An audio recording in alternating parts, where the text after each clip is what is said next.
Buenas noches, profesora. Mi nombre es Kenyo Alexander Locón Méndez. A mí me tocó hablar sobre el criterio número uno, donde se solicita elegir o seleccionar un emprendimiento o empresa, por lo cual conjuntamente con mis compañeros decidimos hablar sobre Steel y Asociados, que es una empresa que se dedica a la importación de llantas y cubre parte del servicio automotriz. Como estructura del mercado, Steel y Asociados pertenece a la competencia perfecta debido a que el rubro perteneciente al cual se dedica tiene o mantiene competencia.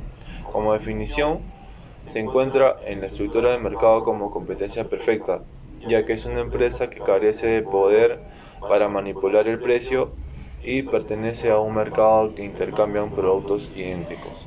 Como principal competidor encontramos a Lubricantes Valdés, que se encuentra en Santiago de Surco. Esta empresa tiene como implementación escáner y el GPS, que a diferencia de Steel Asociados no cuenta y bueno, es una empresa que destaca mucho y actualmente es el más fuerte competidor. También podemos encontrar a Pimentel, que se encuentra ubicado en Lince. Esta empresa cuenta con un sistema computerizado e implementaciones novedosas para el sistema de amortiguadores y suspensiones. Y como por último, encontramos a Atlas Llantas, que es una empresa que cuenta con neumáticos e implementos para el sector agrícola e industrial, como por ejemplo para un tractor, una cosechadora y entre otros. Asimismo, le doy pase a mi compañera Anitza para que continúe con el desarrollo de nuestra evaluación final. Muchas gracias. Bueno, continuando en el criterio 2 tenemos los fundamentos macroeconómicos. Vamos a indicar a qué sector pertenece nuestro emprendimiento escogido, también el aporte al PBI, además de ello la evolución inflacionaria y también la contribución al empleo. Bueno, en el sector económico, para empezar, es un sector terciario, porque Steel lo que hace es básicamente dedicarse a ofrecer los servicios a la sociedad y lo que hace es importar básicamente los productos y luego distribuirlos al sector directamente de transporte.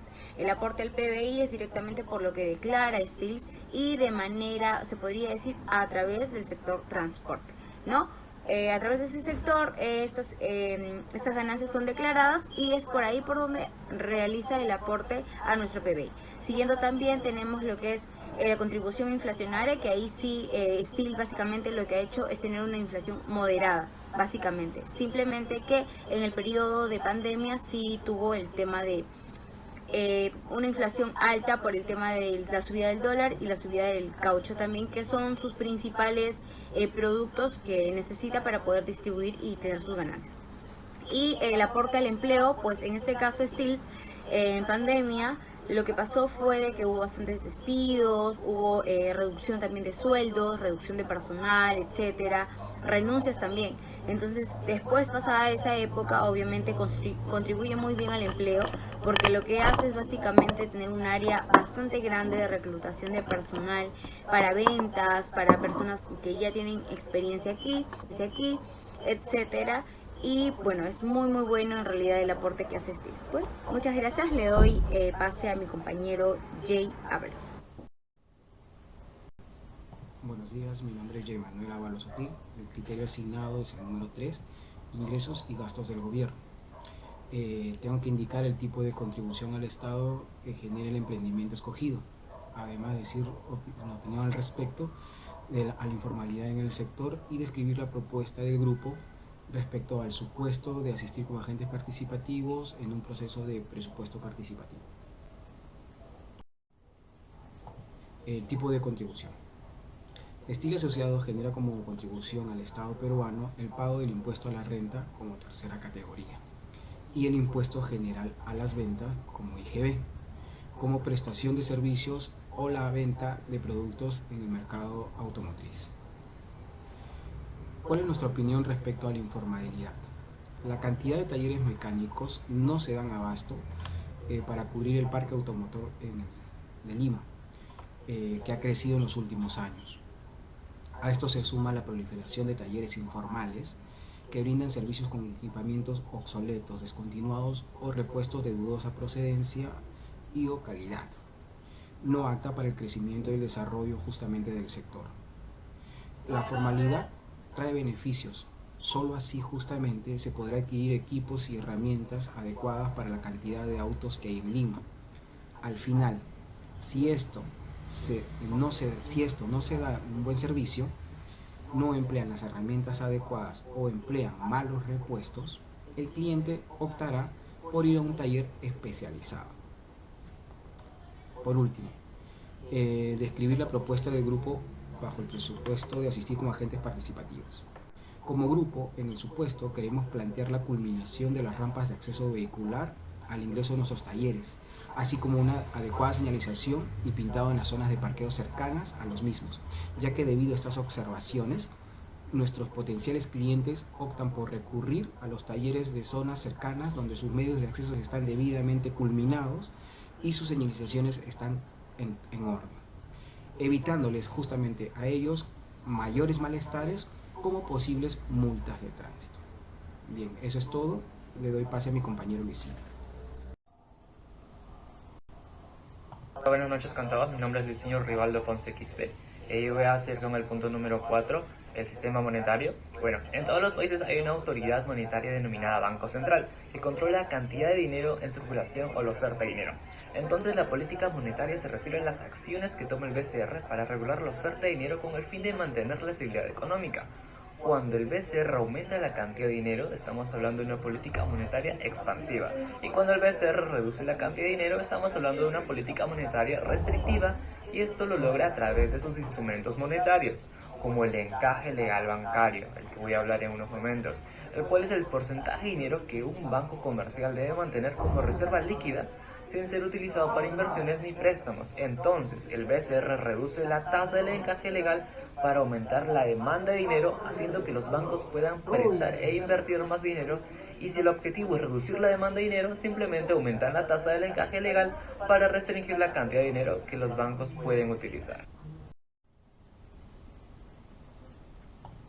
Ahora entrando al difícil situación económica ocasionada por la pandemia del COVID-19, se sabe que el encaje se utilizaba en las épocas ancestrales para regular la oferta monetaria. Esto en la política monetaria actual casi no existe, pero en el Banco Central del Perú es un caso aparte. Por sus características propias aún mantiene ese instrumento debido a que la SBS no está dentro del BCR, cosa que es muy diferente en otras economías. Una de las líneas centrales para el BCR es la desdolarización de la economía. El BCR siempre ha mantenido un encaje en dólares porque el encaje funciona de alguna forma como un impuesto a la intermediación financiera. Entonces, cuando un encaje en dólares es más alto, quiere decir que por cada dólar que recibe una institución financiera, tiene que, entre comillas, encajar con una mayor parte de ese dólar antes de intermediarlo, y ya debido a que el Banco Central removiera ese depósito. Ese encaje es menor que el banco privado podía sacar intermediando. Esto constituye una especie de impuesto. Entonces, entre más alto es el impuesto a la intermediación en dólares para el Banco Central, eso implica una menor desvalorización del sistema financiero y crédito. Para época de pandemia, el BCR ha mantenido las tasas en encaje bastante alto, pero se sabe que ante la crisis el Banco Central empuja sus tasas en soles, que estaba muy bajo para hacer encaje de 5% a 4%. No lo empuja más abajo, ya que choca con un 4% con los requerimientos de activos líquidos que la SBS le pide a los bancos privados para otros temas de regulación microfinanciera. Eso es lo máximo que el BCR puede hacer, ya que la SBS tiene otras regulaciones de pie que tiene que ver con temas de manejo de riesgo financiero de propias instituciones bancarias. Sin embargo, en dólares sí hubo una gran caída del 50% al 9% en el encaje porque estaba más alto. Es entonces que el Banco Central entiende que en una época de crisis hay que liberar muchísima liquidez. Se tiene que permitir que esta liquidez llegue a impactar a las tasas de interés que enfrentan las empresas y las familias peruanas. Muchas gracias. Buenas noches, profesora, buenas noches, compañeros. Yo voy a tratar el último punto titulado sector externo. En el año 2019 se obtuvo un crecimiento económico a nivel mundial del 2,9%. Sin embargo, esta cifra no es la más alta registrada durante los últimos 10 años. Por ejemplo, en Estados Unidos en el 2018 se obtuvo un crecimiento del 2,9% y en el 2019 se obtuvo un 2,3%.